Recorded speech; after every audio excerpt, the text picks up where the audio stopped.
네, 여러분 반갑습니다. 한약박사 이병삼입니다. 우리가 지난 시간에 인삼과 홍삼에 대해서 한번 살펴봤습니다. 그래서 인삼, 홍삼도 특정한 방향성이 있다고 그랬습니다. 그래서 몸이 찬 사람들에게 몸을 덮여주는 그러한 약재다. 보법 중에 하나다. 이런 얘기를 했어요. 우리가 이제 옛날에 진시황이 불로장생을 꿈꾸면서 불로초를 찾아서 동방에 사람들 많이 보냈다고 합니다. 그래서 결국 찾은 것이 그 불로초가 영지라고 하는 것이죠. 하지만 이 진시황이 영지 그 불로초를 구해서 결국은 이제 불로초도 먹지도 않고 못하고 죽었죠. 그것뿐만이 아니라 온갖 좋은 그런 어떤 약재들을 먹고도 오래 살지를 못했습니다. 이 사람의 꿈이라고 하는 것이 결국 이제 무병장수에 대한 그런 어떤 동경은 누구한테나 다 있습니다. 하지만 그런 것이 어떤 특정한 하나의 식품이나 음식, 약물에 의해서 절대로 좌지우지 되지 않습니다. 그래서 우리가 나한테 좋은 음식들, 그런 것들을 많이 먹고 내 마음이 편안한 상태에서 우리가 적당히 몸을 움직여 주는 것이 우리가 만병통치가 된다는 것이지, 어떤 특정한 약물 하나에만 절대로 의존할 수가 없고, 또 그런 약물이라고 하는 것은 반드시 방향성이 있습니다. 그래서 인삼, 홍삼도 그런 방향성에 맞게 드셔야 된다고 하는 것을 반드시 여러분들이 명심하시고 그 부분을 강조드리고 싶습니다. 그러면 내가 내 몸에 열이 있냐 없냐를 어떻게 판정을 하냐는 거예요. 어떤 사람들은 자기가 한의원에 오자마자 선생님 저는 열이 많기 때문에 인삼, 홍삼은 절대로 넣어주지 마십시오.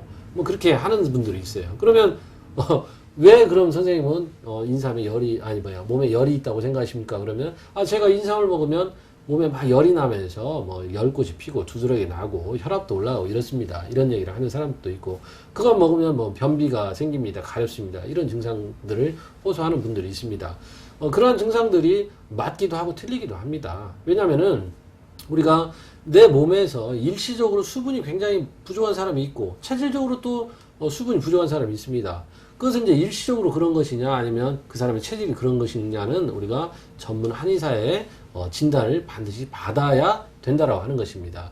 우리가 예를 들어서 손발이 차다고 다 소음이냐? 그렇지 않습니다.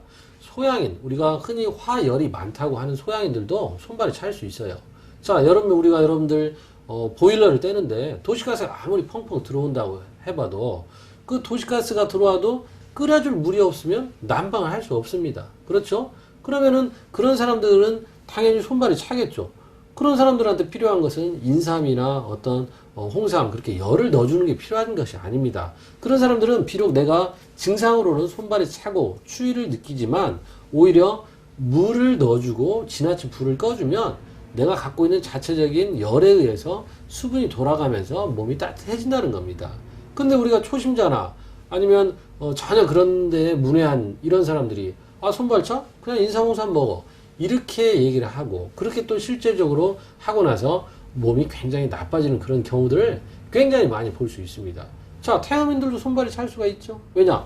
말초로에 순환이 안 되고 뿜어내는 기운이 약하니까. 이런 사람들은 적당하게 땀을 내서 몸의 기운을 소통시켜 주는 것만 가지고도 순환이 되고 회복이 돼서 몸이 따뜻해집니다. 그런 사람한테 굳이 인삼, 홍삼을 넣으면은 몸에 혈액이 더 끈적끈적하면서 순환은 더 이루어지지 않고 몸은 더 차진다는 것입니다. 그래서 여러분들이 차다 덥다라고 하는 기준은 반드시 밖에서 나타나는 증상이 아니고 내 위장, 이 속을 기준으로 해야 된다는 것입니다. 그래서 여름에 선풍기를 끌어안고 자고 부채를 달고 살아도 배를 만져보면 싸늘하고 또 찬 것을 먹으면 설사하고 소화가 안 좋고 이런 사람들은 속이 다 차다고 봐야 된다는 것입니다. 그래서 여러분들이 차다 덥다에 대한 그런 기준을 반드시 한의원에 가셔서 정확하게 진단을 받으시고 그것에 맞게 음식을 잘 가려서 드신다면 여러분들 누구나 건강을 유지하실 수 있을 것입니다. 자, 오늘은 여기까지 하겠습니다. 감사합니다.